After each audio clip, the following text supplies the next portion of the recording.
Hello student, welcome to TNC exam prep. TNC exam prep आप सभी का स्वागत करता है। जैसा कि हम लोग सीयूटी जनरल टेस्ट के जो सीरीज स्टार्ट किए हैं उस सीरीज़ का ये 10वां पार्ट है, 10वां वीडियो है जो कि हम लोग जीके जीएस यहाँ पर डिस्कस कर रहे हैं। और अगर आप 9 वीडियो देखे होंगे तो आप लोग को ट्रेंड तो पता चल गया होगा कि सीयूटी जनरल टेस्ट में कैसे क्वेश्चन पूछे जा रहे हैं। चलते हैं अपने 10वें पेपर की ओर। ये पेपर हुआ है 8 जून 2023 को और शिफ्ट 1 का पेपर है। ये 8 जून 2023 शिफ्ट 1 का पेपर है। क्वेश्चन नंबर 1 देखते हैं। Heavy water is use as coolant in nuclear reactor because heavy water is. भारी जल का उपयोग परमाणु रिएक्टर में शीतलक के रूप में किया जाता है क्योंकि भारी जल है। पहला ऑप्शन दिया हुआ है वाटर रिच इन मिनरल, खनिजों से भरपूर पानी। दूसरा water containing mineral with heavy metal, भारी धातु युक्त खनिज युक्त जल। तीसरा है ओजोनाइज्ड वाटर। चौथा है water containing heavy isotope of hydrogen. इसका ऑप्शन नंबर 4 बिल्कुल सही है। यहाँ पर क्या होता है, आइसोटोप है ये हैवी वाटर D2O इसका फॉर्मूला होता है। ठीक है, तो ये क्या है, आइसोटोप है। ठीक है, ऑप्शन नंबर 4 बिल्कुल सही है। क्वेश्चन नंबर सेकंड चलते हैं। कह रहे कि in which year Panchayati Raj was passed by Lok Sabha and Rajya Sabha. कह रहे किस ईयर में लोकसभा राज्यसभा से पंचायती राज को पास किया गया था। तो ये 1992 में पास किया गया था। ऑप्शन नंबर 1 बिल्कुल सही है। 1992 में पास किया गया था 73rd अमेंडमेंट के द्वारा। 73rd अमेंडमेंट के द्वारा 1992 में पास किया गया था। बलवंत राय मेहता कमेटी ने ये सिफारिश दी थी कि हमारे यहाँ एक पंचायती राज सिस्टम जैसी बॉडी होनी चाहिए। मैंने कल के वीडियो में बताया था कि 1959 में पहली बार राजस्थान में नागौर डिस्ट्रिक्ट में पंचायती राज बनाई गई थी। तो पहली बार 1959 में, उस समय कॉन्स्टिट्यूशनल बॉडी नहीं थी, बस उस डिस्ट्रिक्ट के लिए बनाई गई थी। उसके बाद पहला राज्य था राजस्थान, दूसरा राज्य था आंध्र प्रदेश जो कि बनाया था अपने यहाँ पंचायती राज। ठीक है, तो 1992 में इसको कॉन्स्टिट्यूशनल बॉडी का दर्जा दिया गया 1992 73rd अमेंडमेंट के द्वारा। चलते हैं, पहला ऑप्शन सही है, दूसरे का। चलते हैं क्वेश्चन नंबर 3 की ओर। क्वेश्चन नंबर 3 कह रहा है which of the following country is not a G20 member.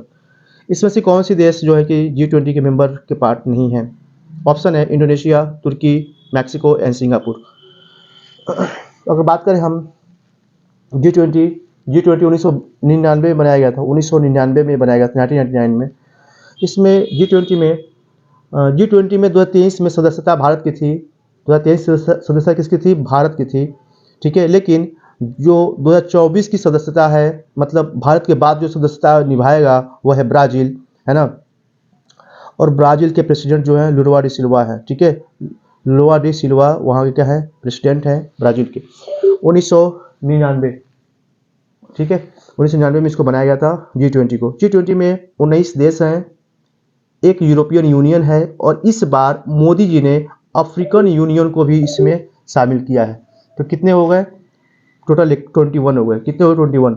ठीक है, 19 देश, एक यूरोपियन यूनियन 20 और एक AU अफ्रीकन यूनियन, ठीक है, 21, 21 हो गए। ठीक है, देखते हैं ऑप्शन कौन सा गलत है इसमें।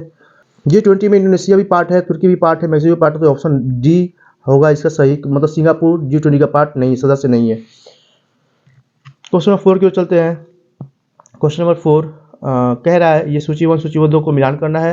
राष्ट्रपति और उसके कार्यकाल दिए गए हैं। तो कह रहे कि डॉक्टर जाकिर हुसैन, इनका टाइम पीरियड बताना है, कार्यकाल कब से कब तक है। तो डॉक्टर जाकिर हुसैन का कार्यकाल जो है कि 31 मई 1967 से 3 मई 1969 तक था। ठीक है, 13 मई 1967 से 3 मई 1969 तक था। ठीक है, तो डी ऑप्शन। ए का 4 हम लोग अगर चूज करते हैं तो ए का 4 ऑप्शन नंबर 4 में मिल जा रहा है। ऑप्शन नंबर 4 बिल्कुल सही है। मैं बात करूँ डॉक्टर जाकिर हुसैन की, तो डॉक्टर जाकिर हुसैन पहले मुस्लिम राष्ट्रपति थे। पहले मुस्लिम राष्ट्रपति थे कौन, डॉक्टर जाकिर हुसैन। ठीक है, अगर ये राष्ट्रपति के क्रम की बात करें तो राष्ट्रपति के क्रम में तीसरे नंबर के थे, लेकिन पहले मुस्लिम राष्ट्रपति थे। ठीक है, सेकेंड ऑप्शन दिया बी दिया हुआ है श्री वीवी गिरी। वीवी गिरी जो थे, इनका जो टाइमिंग है वो है 25 अगस्त 1969 से 24 अगस्त 1974 तक है। ठीक है, बी का 3 सही है। और जो वीवी गिरी हैं वो चौथे राष्ट्रपति थे। वीवी गिरी 4th प्रेसिडेंट हैं भारत के। ठीक है, उसके बाद सी श्री KR नारायण। KR नारायण जो है कि KR नारायण का जो टाइमिंग है वो है 25 जुलाई 1975 से 1975 से सॉरी 1997 से जुलाई 2002 तक। ये है के आर नारायण। ठीक है, के आर नारायण जो है पहले दलित प्रेसिडेंट हैं, पहले दलित प्रेसिडेंट है ना, दलित प्रेसिडेंट पहले हैं और प्रेसिडेंट के क्रम में इनका 10वां नंबर है, 10th प्रेसिडेंट है भारत के। ठीक है, पहले दलित प्रेसिडेंट है, 10वें क्या है, राष्ट्रपति हैं। 11वें डॉक्टर एपीजे अब्दुल कलाम थे, पता है आप लोग को, मैंने बताया था पिछले वीडियो में। ज्ञानी जैल सिंह, ज्ञानी जैल सिंह ये 7वें नंबर के प्रेसिडेंट हैं, डी का 2। ठीक है, 1982 से 1987 तक थे ये। ठीक है, तो ऑप्शन नंबर 4 बिल्कुल सही है क्वेश्चन नंबर 4 का। चलते क्वेश्चन नंबर 5 की ओर। कह रहा है who is known as grand old man of India. Grand old man, भारत के ग्रैंड ओल्ड मैन के नाम से किसे जाना जाता है? ऑप्शन है महात्मा गांधी, सरदार पटेल, बाल गंगाधर तिलक, दादा भाई नौरोजी। तो ये कौन है? ऑप्शन सही है बिल्कुल 4 बिल्कुल सही है, Dadabhai Naoroji grand old man of India है। ठीक है, इन्होंने 1886 में 1886 में प्रेसिडेंट सीप ली थी कांग्रेस की प्रेसिडेंटशिप इन्हीं के पास थी, दादा भाई नौरोजी के पास। कब? दूसरा प्रेसिडेंसी इन्हीं की थी 1886 की। ठीक है, 1885 में थे आईएनसी के प्रेसिडेंट डब्ल्यू.सी. बनर्जी। ठीक है, ये क्वेश्चन पूछता है। चलते क्वेश्चन नंबर 6 की ओर। 6 है energy of body due to its motion. किसी पेड़ की गति के कारण उसका ऊर्जा कहलाती है। ऑप्शन है kinetic energy, potential energy, static energy और कंजर्वेशन ऑफ एनर्जी। जो इसका सही आंसर है वो काइनेटिक एनर्जी। काइनेटिक एनर्जी जो है energy due to its motion होता है, मतलब हाफ एम बी स्क्वायर। ठीक है, के स्क्वायर क्या होता है? Half M B square. Half M B square समझ में आ रहा है? भी क्या, यहाँ वेलोसिटी है, तो वेलोसिटी मतलब कि मोशन। ठीक है, चलते हैं क्वेश्चन नंबर नेक्स्ट 7 की ओर। 7 क्या कह रहा है? India first gold ATM that dispense gold coins is launch in which city.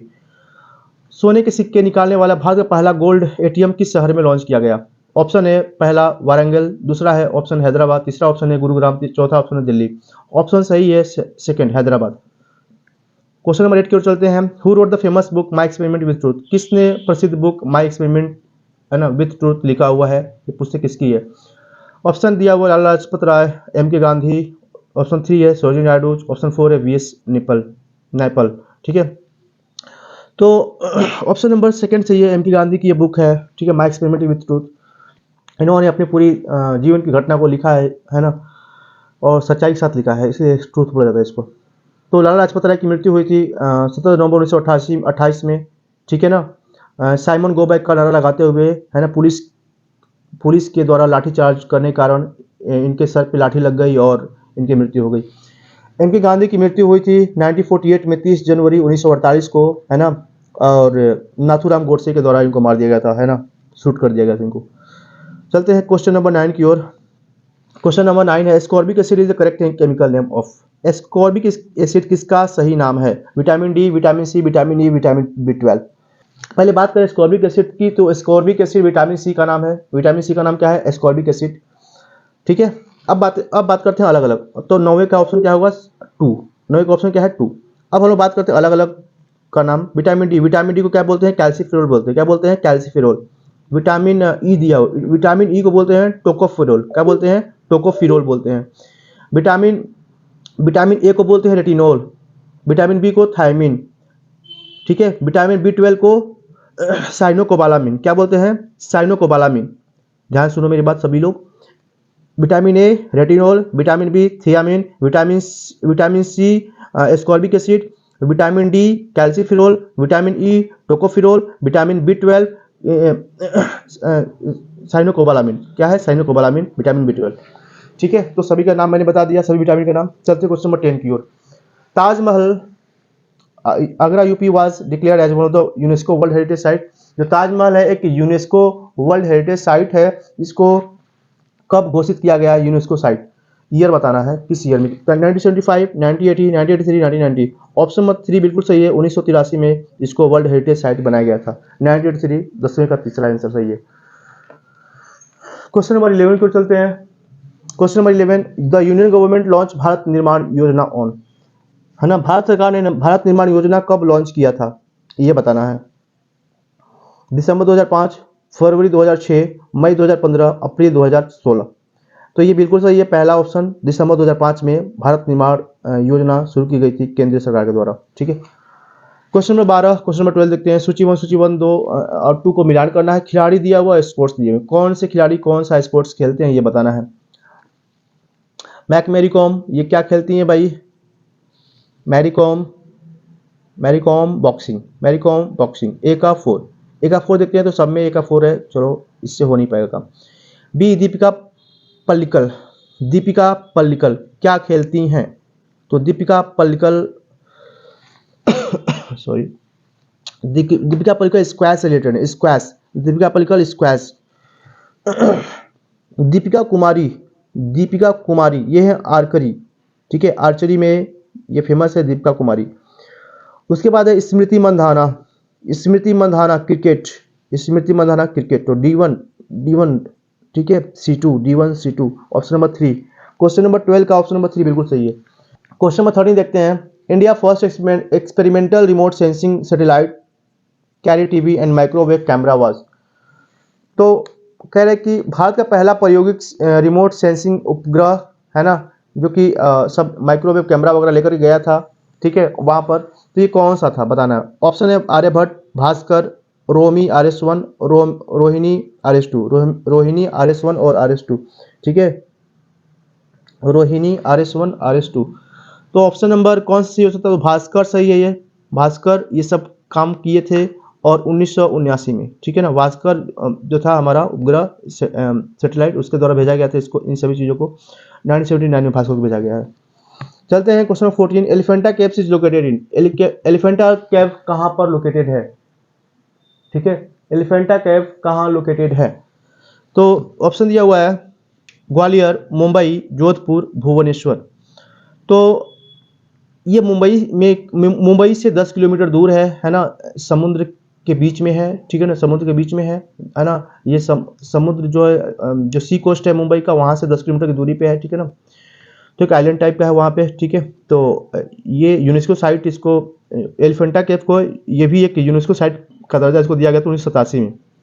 1987 में जो एलिफेंटा केव है यहाँ पर साइट, यूनेस्को का साइट है ये, 1987 में इसको दर्जा मिला।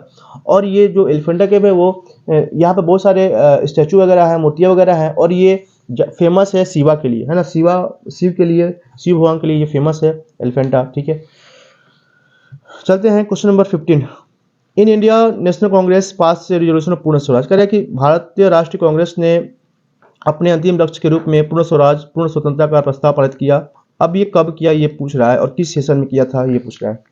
ऑप्शन दिया पहला Madras session 1927 AD, Lahore session 1929 AD, Karachi session 1931 AD, Kolkata session 1928 AD। Option number यहाँ पर सेकेंड बिल्कुल सही है, लाहौर सेशन में ऐसा काम हुआ है ना, 1929 में, जो कि पहली बार कंप्लीट इंडिपेंडेंस का नारा दिया गया था 1929 जवाहरलाल नेहरू के द्वारा। ये लाहौर सेशन 1929 में हुआ था, जवाहरलाल नेहरू इसको लीड कर रहे थे, इसके प्रेसिडेंट थे। कराची सेशन जो काफ़ी महत्वपूर्ण है, हमेशा एग्जाम में पूछता है, 1931 में सरदार वल्लभ भाई पटेल, है ना, फंडामेंटल राइट वगैरह इसी सेशन में, है ना, फंडामेंटल राइट वगैरह देने की बात की गई थी इसी सेशन में, ठीक है। कब? कराची सेशन 1931, सरदार वल्लभ भाई पटेल। ऑप्शन सेकेंड सही है 15वें का। क्वेश्चन नंबर 16 की ओर चलते हैं। Consider following event and arrange in ascending order, कह रहे कि इन सभी घटनाओं को देखिए और इसको असेंडिंग ऑर्डर में, बढ़ते क्रम में लिखिए, ठीक है। तो पहला है गांधी इरविन पैक्ट, ठीक है, Gandhi Irwin pact, okay. Gandhi Irwin pact हुआ है 5 मार्च 1931 को। कब हुआ है? 5 मार्च 1931 गांधी इरविन समझौता, गांधी और इरविन के बीच में समझौता हुआ था, उसको बोलते हैं गांधी इरविन पैक्ट, ठीक है। और ये किस लिए था? राउंड टेबल कॉन्फ्रेंस में जाने के लिए था, ठीक है ना। अब पहला है question, first round table conference कब हुआ था? फर्स्ट राउंड टेबल कॉन्फ्रेंस तो ये हुआ है 12 नवंबर 1930 से 19 जनवरी 1931 तक। 12 नवंबर 1930 से 19 जनवरी 1931 तक फर्स्ट राउंड टेबल कॉन्फ्रेंस हुआ है। ऑप्शन सी है साइमन कमीशन, साइमन कमीशन 1928 में भारत आया था, ठीक है, तो ये हो गया 1928। उसके बाद हम लोग क्रोनोलॉजी लगाएंगे, पहले हम लोग डेट पता कर लेते हैं उसके बाद। क्विट इंडिया मूवमेंट, भारत छोड़ो आंदोलन, ये 8 अगस्त 1942 को, 8 अगस्त 1942 को स्टार्ट हुआ है क्विट इंडिया मूवमेंट, भारत छोड़ो आंदोलन। पूना पैक्ट साइन किया गया था BR अम्बेडकर और महात्मा गांधी के बीच में, है ना। शेड्यूल कास्ट के लिए ये सब चल रहा था, ठीक है ना, उनको अलग इलेक्शन के लिए छूट देने की बात की जा रही थी। तो पूना पैक्ट 24 सितंबर 1932 में हुआ था, है ना। और जो कि उस समय गांधी जेल में थे, यारावाड़ा जेल, येरावाड़ा जेल में ये पूना पैक्ट साइन हुआ था 24 सितंबर 1932 को, Poona pact, B R Ambedkar versus Mahatma Gandhi. ठीक है, महात्मा गांधी की बिल्कुल हालत ख़राब थी, वो कहीं ना कहीं मतलब स्थिति बहुत ही ख़राब थी। अगर वो साइन नहीं होता तो हो सकता है कुछ घंटे या कुछ दिनों में, है ना, वो नहीं रहते उसी समय। ठीक है, तो ये थी येरावाड़ा जेल की कहानी। पूना पैक्ट यहीं पे साइन हुआ था, बी आर अम्बेडकर उनका चीज़। तो देखते हैं क्रोनोलॉजी लगाते हैं असेंडिंग ऑर्डर। तो सबसे पहले कौन हुआ है, तो सबसे पहले यहाँ पर 28, 29, 30, 31। ठीक है, तो सबसे पहले यहाँ पे हुआ है साइमन कमीशन आया है, ऑप्शन सी से स्टार्ट हो रहा है। तो ऑप्शन सी से स्टार्ट होना चाहिए, तो हमें मिल गया ऑप्शन नंबर 2 बिल्कुल सही है। तो सी से स्टार्ट हो रहा है, ऑप्शन 2। ठीक है, तो ऑप्शन 2 सही है। ठीक है, आगे बढ़ते हैं। क्वेश्चन नंबर 17 की ओर 17, यहाँ भी मिलान करना है। ऑप्शन दिया हुआ है कि यूनियन टेरिटरी और कितने लोकसभा की सीटें हैं वहाँ पर। तो नेशनल कैपिटल टेरिटरी दिल्ली, तो दिल्ली का जो सीट है वो 7 सीट है दिल्ली के पास लोकसभा में। तो ए का 3 मैच करते हैं, ए का 3, अरे वाह, पहला चौथा ऑप्शन है ना, मतलब कि सिर्फ एक पता हो आंसर के पास पहुंच जाओगे आप। तो ए का 3 मतलब कि ऑप्शन 17 का ऑप्शन नंबर 4 बिल्कुल सही है। 17 का ऑप्शन नंबर 4 क्या है, सही है ना। और देख लो उसका अपने हिसाब से लगा लो, पी का 4 हो गया, सी का 1 हो गया, डी का 2 हो गया। ठीक है ना। उत्तर प्रदेश में कितनी सीटें हैं, उत्तर प्रदेश में कितनी सीटें हैं, 80 सीटें हैं। सबसे ज़्यादा सीटें उत्तर प्रदेश की हैं। बिहार में 40 सीटें हैं। ठीक है, बिहार में कितनी सीटें हैं, उत्तर प्रदेश का आधा 40। वेस्ट बंगाल में 42 सीटें हैं, है ना। राजस्थान में 25 सीटें हैं। ठीक है, अब यहाँ भी अरेंज करना है in according to increasing order, बढ़ते क्रम में इसको लगाना है।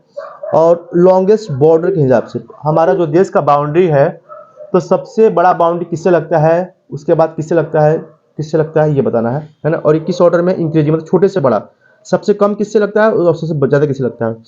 तो सबसे ज़्यादा, अगर मैं सबसे ज़्यादा की बात करूँ तो एक सेम क्वेश्चन आया था और भी किसी चौथे या 5वें पेपर में मैंने डिस्कस किया हुआ वीडियो में, आप लोग देखिएगा, ऐसा ही क्वेश्चन था सेम वो भी। ठीक है ना, मैंने वहाँ पर इवन बताया भी है किसकी कितनी बाउंड्री है ना, किलोमीटर में मैंने बताया हो, तो आप उस वीडियो को देखिए, वहाँ पर डिटेल में मैंने बताया हुआ।